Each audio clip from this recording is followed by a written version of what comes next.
Shalom dan selamat pagi. Selamat bertemu kembali di dalam kasih Kristus pada pagi ini.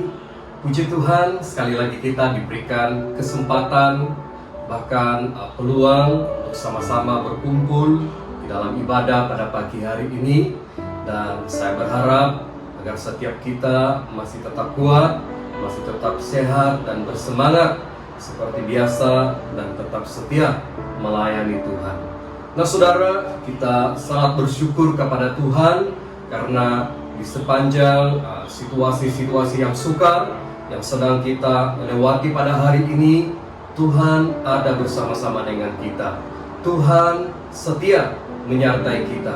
Bahkan sampai pada hari ini kita dapat melihat bagaimana Tuhan sudah menjawab apa yang telah kita doakan bersama-sama selama ini di hadapan Tuhan. Nah saudara, pada pagi minggu yang indah ini saudara, mari sekali lagi kita persiapkan hati kita, tubuh kita, bahkan jiwa dan roh kita untuk sama-sama mendengarkan sabda firman Tuhan yang akan menjadi berkat sekali lagi di dalam kehidupan kita pada pagi hari ini saudara. Nah saudara, mari kita berdoa terlebih dahulu di hadapan Tuhan agar Tuhan memberikan kita hikmat, kebijaksanaan dan pengertian untuk mengerti isi hati Tuhan di dalam kehidupan kita. Mari kita berdoa. Ya Bapa kami yang bertata di dalam kerajaan surga, terima kasih Tuhan karena Engkau sekali lagi membangunkan kami dengan nafas yang baru, semangat yang baru, tenaga yang baru pada pagi hari ini untuk terus menikmati kebaikan dan kemurahan-Mu di dalam kehidupan kami Bapa. Tuhan Yesus, saat ini kami mau persembahkan hidup kami ke dalam tangan-Mu. Biarlah kiranya Tuhan, Engkau yang memberkati dan mengurapi kami pada pagi hari ini dengan hikmat dan kebijaksanaan-Mu ya Tuhan, supaya kami dapat mengerti firman-Mu yang diajarkan kepada kami hari ini Tuhan. Terima kasih Bapa, terima kasih Yesus, ini doa kami. Di dalam nama Tuhan Yesus kami mengucap syukur dan berdoa. Amin. Haleluya. Baiklah saudara, pada pagi minggu yang indah ini saudara, saya mau membawa kita melihat kebenaran firman Tuhan yang terambil di dalam Injil Matius pasal yang ke-24, dimulai daripada ayat yang ke-37 hingga ayat yang ke-43. Pastikan saudara dan saudari ada memegang Alkitab saudara di tangan saudara pada saat ini. Dan kalau saudara tidak membawa Alkitab saudara, ya beritahu dengan teman-teman, ya bawa Alkitab kamu, ya, karena ini adalah waktunya kita mau belajar kebenaran firman Tuhan. Nah saudara, firman Tuhan yang akan saya kongsikan pada pagi hari ini terambil di dalam Injil Matius 24 ayat yang ke-37 hingga ayat yang ke-43. Tajuk ataupun garis besar di atas berbicara mengenai nasihat supaya berjaga-jaga. Ayat yang ke-37 berbunyi seperti ini: sebab sebagaimana halnya pada zaman Nuh, demikian pula halnya kelak pada kedatangan Anak Manusia. Sebab sebagaimana mereka pada zaman sebelum air bah itu makan dan minum, kawin dan mengawinkan, sampai kepada hari Nuh masuk ke dalam bahtera, dan mereka tidak tahu akan sesuatu sebelum air bah itu datang dan melenyapkan mereka semua. Demikian pula lah halnya kelak pada kedatangan Anak Manusia. Pada waktu itu, kalau ada dua orang di ladang, dan seorang akan dibawa, dan yang lain akan ditinggalkan. Kalau ada dua orang perempuan sedang memutar batu kilangan, yang seorang akan dibawa, dan yang lain akan ditinggalkan. Karena itu berjaga-jagalah, sebab kamu tidak tahu pada hari mana Tuhanmu datang. Tetapi ketahuilah ini, jika tuan rumah tahu pada waktu mana pada malam pencuri akan datang, sudah pastilah ia berjaga-jaga dan tidak akan membiarkan rumahnya dibongkar. Sebab itu hendaklah kamu siap sedia, karena Anak Manusia datang pada saat yang tidak kamu duga. Saudara dan saudariku yang dikasihi di dalam nama Tuhan, firman Tuhan ini memberikan satu peringatan buat saudara dan saya pada pagi hari ini, saudara, di mana Tuhan mau kita mengambil langkah ataupun sikap yang senantiasa berjaga-jaga di dalam kehidupan kita pada hari-hari ini, saudara. Nah, sesuai dengan petikan firman Tuhan ini, saya mau kongsikan satu tajuk firman Tuhan yang sudah saya siapkan secara khusus untuk setiap saudara dan saudari pada pagi hari ini, yaitu mengenai kehidupan gereja menjelang kedatangan Tuhan. Kehidupan gereja menjelang kedatangan Tuhan. Saudara, kita perlu mempelajari hal ini, saudara, karena kita tidak tahu saat dan waktu bilakah Tuhan akan datang kembali ke dalam dunia ini, saudara. Tetapi Alkitab telah menjelaskan kepada kita bahwa Tuhan datang pada waktu yang tidak kita duga, ataupun Tuhan akan datang seperti pencuri. Nah, saudaraku yang dikasihi di dalam nama Tuhan, setiap musibah yang Tuhan izinkan berlaku di dalam kehidupan kita pada hari ini, sudah pasti ada maksud dan rancangan Tuhan yang indah di dalam kehidupan kita.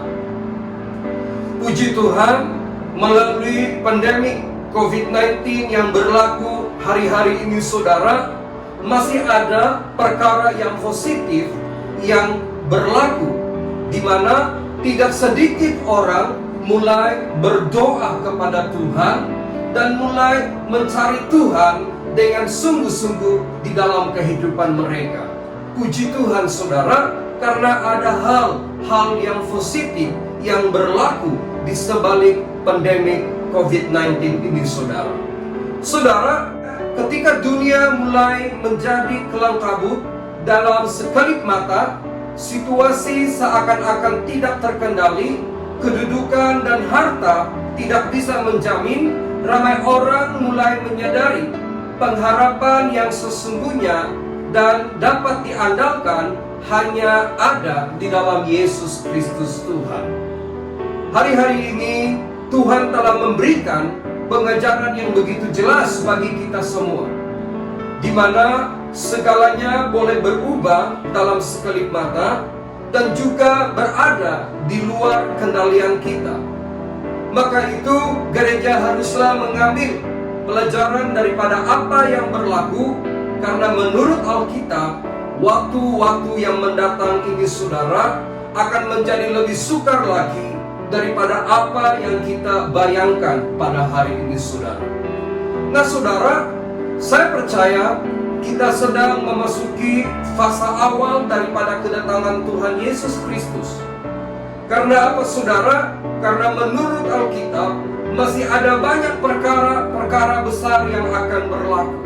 Seperti Antikristus menyatakan dirinya kepada dunia, akan ada penyiksaan-penyiksaan yang belum pernah berlaku, kejatuhan ekonomi yang teruk, serta perang yang dahsyat yang juga disebut sebagai Harmagedon di dalam kitab Wahyu.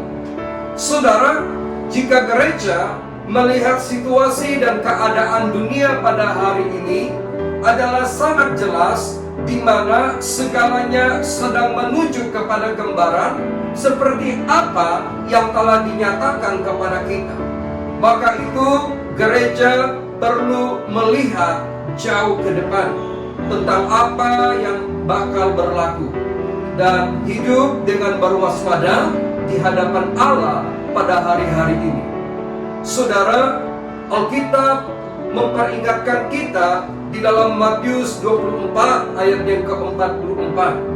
Sebab itu, hendaklah kamu juga siap sedia, karena Anak Manusia datang pada saat yang tidak kamu duga. Saudara, diberikan peringatan khusus untuk setiap kita yang percaya kepada nama Yesus pada hari ini, supaya kita bersiap sedia untuk menantikan kedatangan Yesus yang kedua kali ke dalam dunia ini, saudara. Hal itu tidak ada seorang pun yang mengetahuinya, namun Tuhan mengingatkan kita supaya kita senantiasa bersiap sedia. Saudara, bagaimana seharusnya gereja hidup menjelang kedatangan Tuhan yang mendekat ini, saudara? Hal inilah yang saya akan ajarkan untuk kita aplikasikan di dalam kehidupan kita pada hari ini. Bagaimana seharusnya gereja hidup menjelang kedatangan Tuhan yang mendekat ini, saudara? Menurut Alkitab, ada beberapa langkah penting yang gereja perlu perhatikan. Saudara, hal yang pertama, jika kita melihat di dalam ayat yang ke-37 sebentar tadi, apa yang dikatakan di sana, saudara? Sebab sebagaimana halnya pada zamanmu, demikian pula halnya kelak pada kedatangan Anak Manusia. Saudara, hal pertama yang perlu gereja perhatikan di sini, saudara, bagaimana seharusnya gereja hidup menjelang kedatangan Tuhan yang mendekat ini, saudara. Yang pertama itu adalah hiduplah takut akan Allah. Saudara, jadilah orang percaya, jadilah orang Kristen yang hidup takut akan Allah. Firman Tuhan berkata, Tuhan Yesus memberikan gambaran kepada gerejanya, kedatangan Tuhan akan berlaku seperti apa yang terjadi di zaman Nuh. Namun Nuh dan keluarganya terselamat daripada musibah yang dahsyat itu. Karena apa, saudara? Karena Nuh dan keluarganya hidup takut akan Allah, dengan melakukan apa yang diperintahkan Allah kepada mereka. Saudara, menjelang kedatangan Tuhan yang mendekat ini, gereja perlu hidup sebagai pribadi yang takut akan Allah, yaitu menghormati dan mentaati firman-Nya di dalam kehidupan kita pada hari-hari ini, saudara. Saudara, takut akan Allah adalah suatu gaya hidup yang mau tunduk dan taat kepada Tuhan. Alkitab mengatakan Nuh dan keluarganya melakukan seperti apa yang diperintahkan Allah kepada mereka. Pada waktu Allah memerintahkan Nuh untuk membina sebuah bahtera, Nuh melakukan seperti apa yang diperintahkan Tuhan kepadanya. Karena apa, saudara? Karena Nuh memiliki cara hidup yang takut akan Allah. Saudara, seperti apakah kehidupan kita pada hari ini?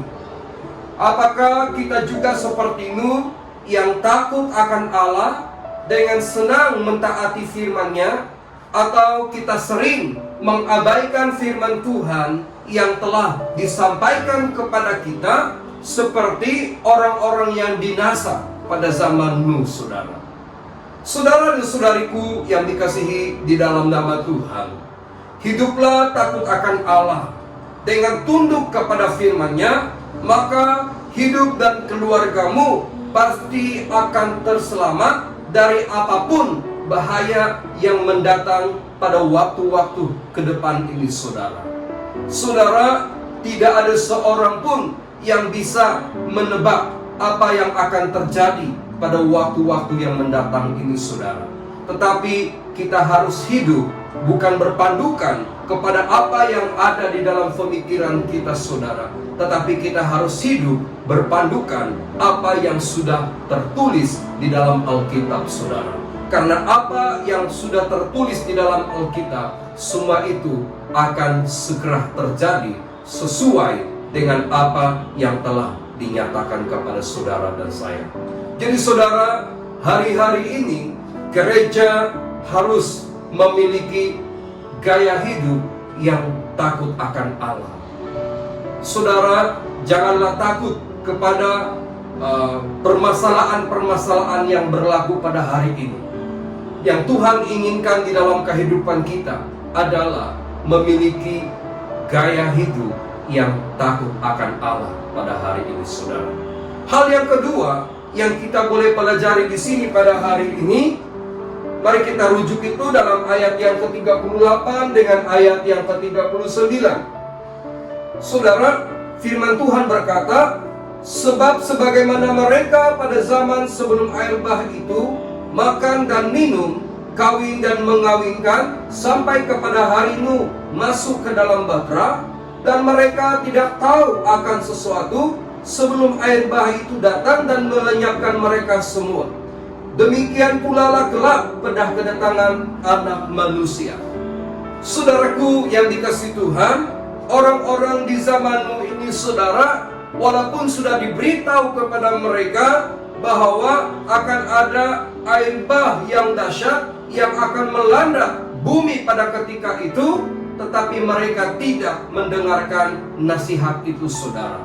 Mereka tidak memperhatikan firman Tuhan yang disampaikan kepada mereka pada waktu itu. Artinya apa, saudara? Artinya mereka hidup sebagai orang-orang yang sangat lalai dengan kehidupan mereka. Saudara, hal yang kedua, bagaimana seharusnya gereja hidup menjelang kedatangan Tuhan yang mendekat ini, saudara? Yang kedua itu, saudara, adalah jangan lalai. Beritahu dengan teman di kiri dan kananmu, jangan lalai. Saudara, saya melihat tidak sedikit gereja yang sangat lalai dengan kehidupan mereka hari ini. Mereka tidak mengindahkan firman Tuhan yang disampaikan kepada mereka, bahkan menjalani kehidupan mereka seperti tidak ada apa-apa yang akan berlaku. Tetapi syukur kepada Tuhan, melalui pandemik COVID-19 ini, saudara, ramai orang yang mulai sadar bahwa hidup ini tidak selalunya berjalan seperti apa yang kita bayangkan. Hidup ini tidak selalunya berlaku seperti apa yang kita harapkan. Saudara dan saudariku yang dikasihi Tuhan, sikap lalai adalah satu sikap yang kurang berhati-hati serta tidak mengindahkan apa yang ditunjukkan kepada mereka. Dan saudara harus tahu bahwa karena sikap inilah orang-orang yang hidup di zaman Nuh mengalami kebinasaan yang dahsyat pada waktu air bah itu melanda muka bumi pada waktu itu, saudara. Nah, saudara, sikap lalai ini masih berterusan sampai pada hari ini, karena ramai orang yang tidak belajar daripada apa yang berlaku di masa lalu. Namun Tuhan mau kita mempelajarinya supaya hidup kita jangan binasa, melainkan terselamat pada saat musibah berlaku ataupun di saat kedatangan Tuhan itu terjadi pada hari-hari ini, saudara. Injil Markus menyatakan di dalam Markus 13, karena itu berjaga-jagalah, sebab kamu tidak tahu bila manakah tuan rumah itu pulang, menjelang malam, atau tengah malam, atau larut malam, atau pagi-pagi buta. Saudara, kita tidak tahu siapapun saudara, apapun kedudukan saudara pada hari ini, tidak ada seorang pun yang tahu bila saat dan waktunya Tuhan akan kembali ke dalam dunia ini. Namun satu hal yang saya mau peringatkan kepada setiap daripada kita yang percaya, janganlah lalai. Perhatikanlah firman-Nya dan hiduplah di dalamnya. Saudara, maka hidupmu dan keluargamu akan terselamat. Bukan saya yang katakan, tetapi inilah yang dinyatakan oleh firman Tuhan. Saudara, karena sikap yang tidak lalai, Nuh bersama dengan keluarganya terselamat daripada musibah banjir besar yang terjadi pada ketika itu, saudara. Saudara, marilah kita mengambil langkah ini, saudara. Janganlah kita lalai, karena bersikap lalai ini hanya akan mendatangkan akibat-akibat yang buruk di dalam kehidupan kita, saudara. Hal yang ketiga yang saya mau kita pelajari pada pagi hari ini, bagaimana seharusnya gereja hidup menjelang kedatangan Tuhan. Jika yang pertama tadi, hiduplah takut akan Allah. Yang kedua, jangan lalai. Dan yang ketiga, mari kita melihatnya di dalam ayat yang ke-40 dengan ayat yang ke-42. Pada waktu itu, kalau ada dua orang di ladang, yang seorang akan dibawa dan yang lain akan ditinggalkan. Kalau ada dua orang perempuan sedang memutar batu kilangan, yang seorang akan dibawa dan yang lain akan ditinggalkan. Karena itu, berjaga-jagalah, sebab kamu tidak tahu pada hari mana Tuhanmu datang. Saudaraku yang dikasihi Tuhan, ketika saya membaca petikan firman Tuhan ini, perkara yang bermain di dalam pemikiran saya, mengapa ada orang yang ditinggalkan? Mengapa tidak semuanya dibawa Tuhan? Saudaraku yang dikasihi Tuhan, akhirnya saya menemukan jawaban ini, saudara. Gereja hari ini harus hidup bagaimana, saudara? Ya, menurut firman Tuhan ini adalah hidup kudus di hadapan Allah. Hidup kudus di hadapan Allah. Firman Tuhan berkata, pada waktu itu kalau ada dua orang di ladang, yang seorang akan dibawa dan yang lain akan ditinggalkan. Pada saat saya merenungkan firman Tuhan ini, pertanyaan yang timbul di dalam pemikiran saya adalah, mengapa ada orang yang ditinggalkan? Saudara, Roh Kudus memberikan pengertian kepada saya di dalam 1 Korintus 6 ayat yang ke-9 hinggalah ayat yang ke-10. Ayat ini dinyatakan seperti ini. Atau tidak tahukah kamu bahwa orang-orang yang tidak adil tidak akan mendapat bagian dalam kerajaan Allah? Janganlah sesat, orang cabul, penyembah berhala, orang berzina, banci, orang pemburi, pencuri, orang kikir, pemabuk, pemfitnah, dan penipu tidak akan mendapat bagian dalam kerajaan Allah. Saudara dan saudariku yang dikasihi Tuhan, setiap orang yang percaya kepada nama Yesus haruslah menjalani kehidupan yang kudus di hadapan Allah. Dan ini adalah hari di mana gereja harus melakukan di dalam kehidupannya. Saudara, hidup kita ini sudah ditebus dengan darah Yesus yang sangat mahal. Dan melalui kematiannya, dosa dan pelanggaran kita telah diampuni. Dan setelah itu, saudara, hari-hari ini kita harus menjalani kehidupan yang kudus dan benar di hadapan Tuhan. Kenapa, saudara? Karena kita sudah mengetahui kebenaran Tuhan di dalam kehidupan kita, saudara. Jikalau kita tidak menjalani kehidupan yang kudus dan benar di hadapan Tuhan, maka hal itu akan mendatangkan hukuman atas hidup kita.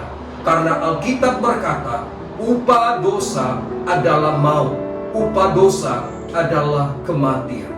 Saudara, memang benar Allah itu mengasihi kita semua. Tetapi Allah tidak mengasihi dosa yang ada di dalam hidup kita.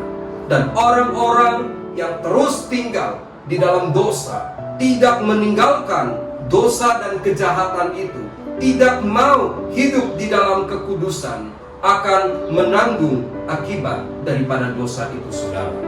Nah, saudara dan saudariku yang dikasihi di dalam nama Tuhan, setiap daripada orang percaya pada hari ini haruslah menjalani kehidupan yang kudus. Dan hari-hari ini adalah saat dan waktunya kita menjalani kehidupan yang benar di hadapan Tuhan. Masih ingatkah saudara firman Tuhan yang berkata, berusahalah hidup damai dengan semua orang dan kejarlah kekudusan, sebab tanpa kekudusan tidak seorang pun akan melihat Tuhan. Ayat ini terambil di dalam Ibrani 12 ayat yang ke-14. Saudara, gereja yang percaya adalah gereja yang hidup kudus di hadapan Allah. Dan gereja yang tidak hidup kudus adalah gereja yang tidak percaya. Karena menjadi percaya itu artinya taat. Jika kita tidak taat, itu artinya sama juga kita tidak percaya kepada Tuhan. Saudara, Alkitab mengatakan di dalam Yohanes 3 ayat yang ke-36, barang siapa percaya kepada Anak, ia beroleh hidup yang kekal. Tetapi barang siapa tidak taat kepada Anak, ia tidak akan melihat hidup, melainkan murka Allah ada di atasnya. Saudara harus mengerti di sini, percaya itu artinya saudara harus taat.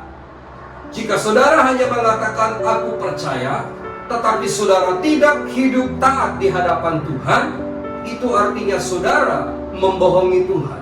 Atau sama juga artinya saudara tidak percaya kepada Tuhan. Amin saudara. Jikalau saudara percaya, maka saudara harus taat kepada firman-Nya. Nah, kalau saudara taat kepada firman-Nya, maka saudara akan hidup dalam kekudusan dan kebenaran Tuhan. Saudaraku yang dikasihi Tuhan, menjalani kehidupan yang kudus adalah tindakan iman percaya kita kepada Tuhan Yesus Kristus. Alkitab mengatakan dalam 1 Petrus 1 ayat yang ke-15 hinggalah ayat yang ke-16. Tetapi hendaklah kamu menjadi kudus di dalam seluruh hidupmu, sama seperti Dia yang kudus, yang telah memanggil kamu. Sebab ada tertulis, kuduslah kamu, sebab aku kudus. Saudara, menjalani kehidupan yang kudus pada hari-hari ini bukanlah seruan daripada siapa-siapapun saudara, tetapi ini adalah merupakan kehendak Tuhan sendiri di dalam kehidupan kita. Karena kita tahu bahwa Allah yang kita sembah, Allah yang kita agungkan pada hari ini adalah Allah yang kudus, saudara. Jadi saudara, bagaimana kita menjalani kehidupan pada hari-hari sebelum kedatangan Tuhan yang mendekat ini, saudara? Perkara yang ketiga itu adalah hidup kudus di hadapan Allah. Hal yang keempat yang saya mau kongsikan pada pagi hari ini terambil dalam ayat yang ke-43 dengan ayat yang ke-44, saudara. Ya, saya akan bacakannya di sini. Tetapi ketahuilah ini, jika tuan rumah tahu pada waktu mana pada malam hari pencuri akan datang, sudah pastilah ia berjaga-jaga dan tidak akan membiarkan rumahnya dibongkar. Sebab itu hendaklah kamu juga siap sedia, karena Anak Manusia datang pada saat yang tidak kamu duga. Nah saudaraku yang dikasihi Tuhan, hal yang keempat ini saudara adalah senantiasa bersiap sedia atau berwaspada. Ya, saudara senantiasa bersiap sedia atau berwaspada. Hari demi hari Tuhan terus memberikan peringatan ini kepada gerejanya. Karena apa saudara? Karena masih ada begitu ramai orang percaya yang tidak mengindahkan tentang kedatangan Tuhan. Saudara, kadangkala kita menceritakan bahwa kedatangan Tuhan Yesus sudah dekat, ya, kita mulai melihat ada orang yang sepertinya tidak ada apa-apa yang akan berlaku. Ada orang yang hanya mentertawakan tentang hal itu. Tetapi hari-hari ini saudara, saya mau mendorong saudara supaya kita lebih serius lagi memperhatikan tentang hal ini. Saudara, perkara ini mungkin sudah berkali-kali dinyatakan kepada kita, namun sampai hari ini Tuhan Yesus masih belum datang-datang lagi. Saudara, jika kita adalah orang yang beriman kepada Tuhan Yesus, situasi ini tidak akan menjadi masalah bagi kita. Namun, hal ini akan menjadi permasalahan yang besar bagi mereka yang tidak mempersiapkan dirinya pada waktu Yesus datang seperti pencuri ke dalam dunia ini, saudara. Nah, Alkitab berkata, kedatangan Tuhan adalah seperti pencuri, dan tidak ada seorang pun yang mengetahui. Maka itu Tuhan mengingatkan gerejanya supaya bersiap sedia untuk menyambut kedatangannya. Saudara, hanya gereja yang bersiap sedia saja akan diangkat bersama Tuhan pada waktu Ia datang kembali ke dalam dunia ini, saudara. Saudaraku masih ingat lagi cerita gadis-gadis yang bijaksana dan gadis-gadis yang bodoh? Pada hakikatnya hanya gadis-gadis yang bersiap sedia saja yang dibenarkan untuk masuk ke ruang perjamuan kawin. Sedangkan yang lain, firman Tuhan berkata di dalam Matius 25 ayat yang ke-11 hingga ayat yang ke-12. Kemudian datang juga gadis-gadis yang lain itu dan berkata, Tuan, Tuan, bukakanlah kami pintu. Tetapi ia menjawab, aku berkata kepadamu, sesungguhnya aku tidak mengenal kamu. Saudara, kekristenan sahaja tidak akan menyelamatkan kita, saudara. Namun di dalam semua itu diperlukan adanya tindakan yang lahir daripada iman percaya kita kepada Yesus, yaitu bersiap sedia untuk menyambut kedatangannya sebagai Raja di atas segala raja. Saudara, hari-hari ini kita perlu mempersiapkan diri kita untuk menyambut kedatangan Juru Selamat dunia, saudara. Firman Tuhan berkata di dalam Wahyu 16 ayat yang ke-15, lihatlah, aku datang seperti pencuri. Berbahagialah dia yang berjaga-jaga dan yang memperhatikan pakaiannya, supaya ia jangan berjalan dengan telanjang dan jangan kelihatan kemaluannya. Saudara, bersiap-siap sedialah dan berjaga-jagalah, karena waktunya sudah sangat-sangat dekat, saudara. Tuhan memperingatkan kita untuk senantiasa bersiap sedia.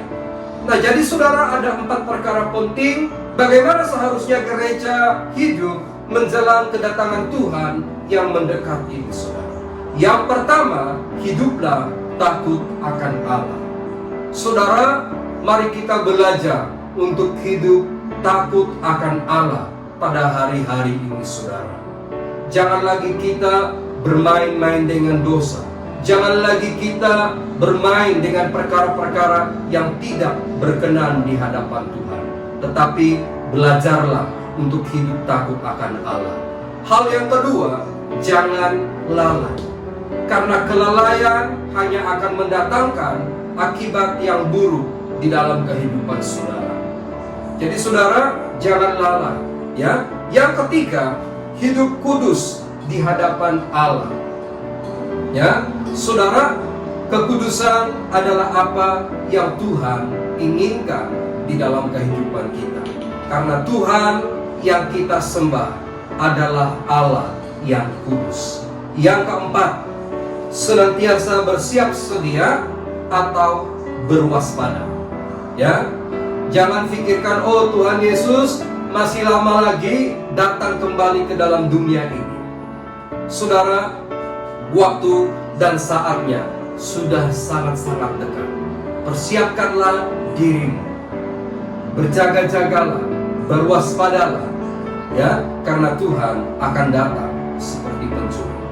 Saudara, sebelum saya mengakhiri firman Tuhan ini, saya mau simpulkan apa yang kita pelajari pada hari ini dengan sebuah kesimpulan yang berbunyi seperti ini. Kedatangan Tuhan pasti akan terjadi. Saat bilakah hal itu akan berlaku, bukanlah yang menjadi persoalannya untuk saudara dan saya. Karena Alkitab sudah menyatakan tidak seorang pun yang tahu hari dan saatnya. Namun hal yang terpenting untuk kita perhatikan di sini adalah Tuhan menginginkan setiap orang bersiap sedia untuk menyambut kedatangannya. Saudara, sudahkah engkau bersedia hari ini? Jawablah hal itu dengan jujur di dalam hati. Jikalau saudara masih belum melakukannya, bersiap sedialah saudara, karena waktu kedatangan Tuhan sudah berada di ambang pintu. Dunia sudah memperlihatkan kita tanda-tanda yang terjadi pada hari ini. Maka itu saudara harus mengambil langkah yang berjaga-jaga di dalam kehidupan saudara. Nah, saudara, saya mau berdoa untuk setiap kita pada hari ini, supaya kita terus hidup sebagai gereja yang tidak lalai, tetapi senantiasa berwaspada, menantikan kedatangan Tuhan di dalam kehidupan kita. Mari kita berdoa. Bapa di surga, pada pagi hari ini saya berdoa untuk seluruh umat-umat Tuhan yang mendengarkan firman-Mu ini ya Bapa. Ya Tuhan, biarlah kami mempelajari sesuatu yang penting sehingga kehidupan kami akan hidup senantiasa berjaga-jaga di hadapan Dia Tuhan. Berikanlah kami hati yang mau taat kepadamu, hati yang mau tunduk kepada firman-Mu Tuhan.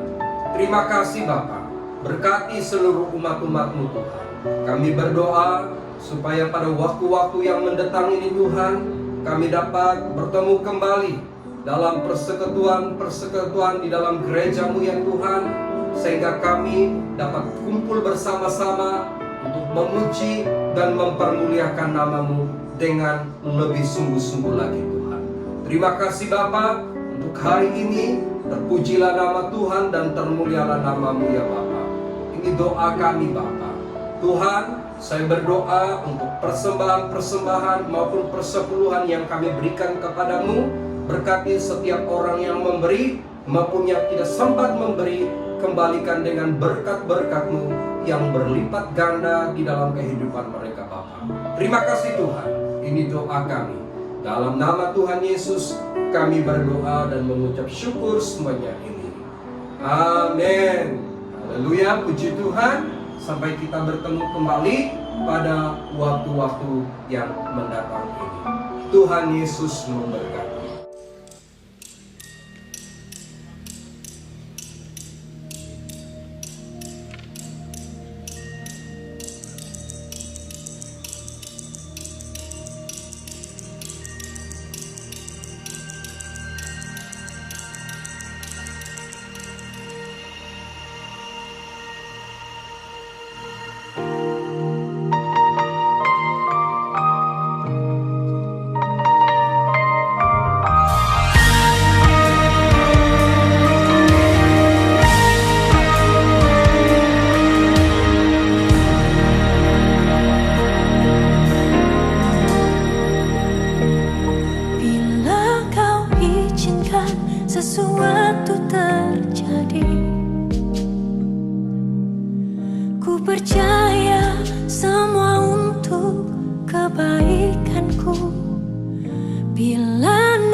percaya semua untuk kebaikanku. Bila nanti telah tiba waktumu, ku percaya kuasa-Mu memulihkan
Ku tetap percaya waktu Tuhan pasti yang terbaik.